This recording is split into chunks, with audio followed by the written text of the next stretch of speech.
Hey everybody, Roxabox90 here with a quick channel update as well as a brief discussion of the EDH Commander multiplayer ban list update that happened this month.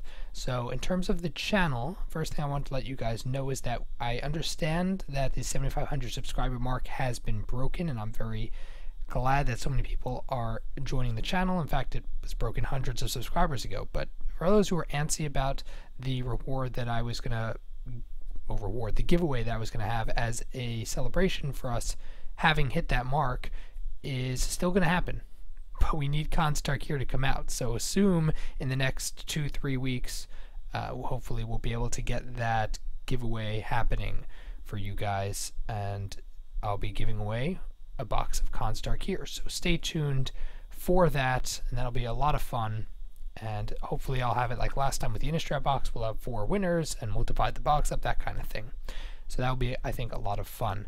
The other thing to let you guys know is that I'm not going to be able to produce videos at the capacity that I have been for the last month or so, because right now my workload is picking up like crazy and it's going to be a little difficult.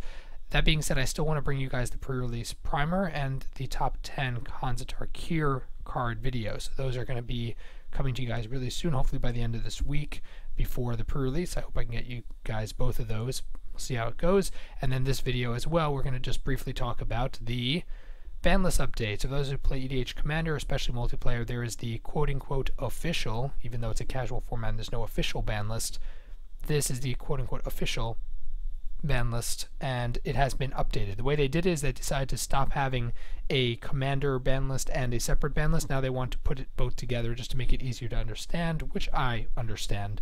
That makes a lot of sense. And so their update, which I'll post below, you guys can read their reasoning and such as usual. Braids is still completely banned. Rofellos is completely banned, which is kind of sad because Rofellos was banned as a commander but not as a card in decks. So now any mono green EDH deck gets to cry. Rofellos is banned. That being said, because he's a reserve list card and really powerful, I don't see him dropping even with the commander ban like this. He'll probably, maybe he'll drop to $15, I guess, for a little while, but I can't imagine him going much below that. He's a really, really powerful reserve list card. And then we have Arios Oratami Ascendant banned just because it's so annoying, and I completely agree with them on that. That one should definitely stay banned. The one that was unbanned was Kokusho. It's always been a questionable ban card for the longest time, and it's unbanned, which I like. That's fine. I'm happy to be able to use Kokusho as a general and as a card. That seems pretty cool. The bigger one is that Metalworker is unbanned, and for those who don't know, I argued about Metalworker being unbanned a while ago on my 3 cards that I want banned and 3 cards I want unbanned. Made the video many months ago, and one of the cards I argued should come off the ban list is Metalworker. Quite happy that it did, because now by happenstance I'm making a Kozilek EDH deck which is colorless, and Metalworker will be a huge piece in that if I can find one for less than $40, which doesn't seem to be happening right this minute, but I'm hoping that once things stabilize, there's no way he's going to stay that high.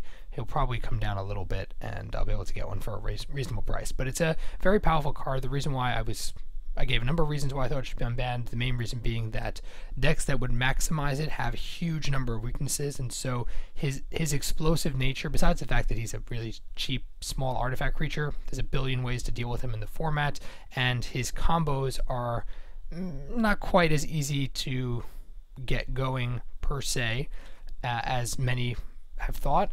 And he also, the decks have so many other drawbacks that getting that little explosion, as they say here, is not completely unfair, especially in a multiplayer list. It's not really unfair that can get going. And I agree. I'm building a Kozilek deck. I agree with that reasoning. So that's pretty cool.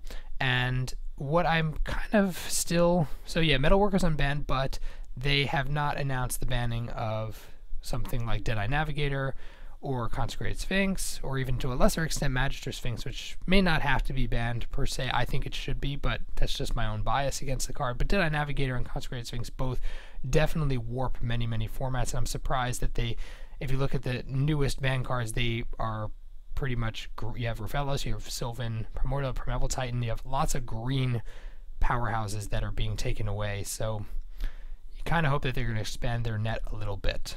And in terms of dual commander, I don't know if you mentioned it, but Oloro is banned, and Cataclysm is Banlist, mostly because he affects the game without even being in play, and Cataclysm because it's unbelievably powerful in 1v1, way more powerful even than multiplayer. So that's just brief. Not many people that I know play dual commander in terms of following the French list and everything like that, but I thought I'd still mention it since we're talking about updates. Anyways, let me know what you guys think about these ban list changes. Do you guys like him? Do you guys hate him? What do you think of breaking up the list, taking two parts and putting them together? What do you think about all that? Put it down below in the comment section. If you're new to the channel, well, tap that like button. If you're new to the channel, check in and subscribe for those videos I mentioned at the beginning of this video. And as always, Roxabox90 signing out. I'll see you guys next time.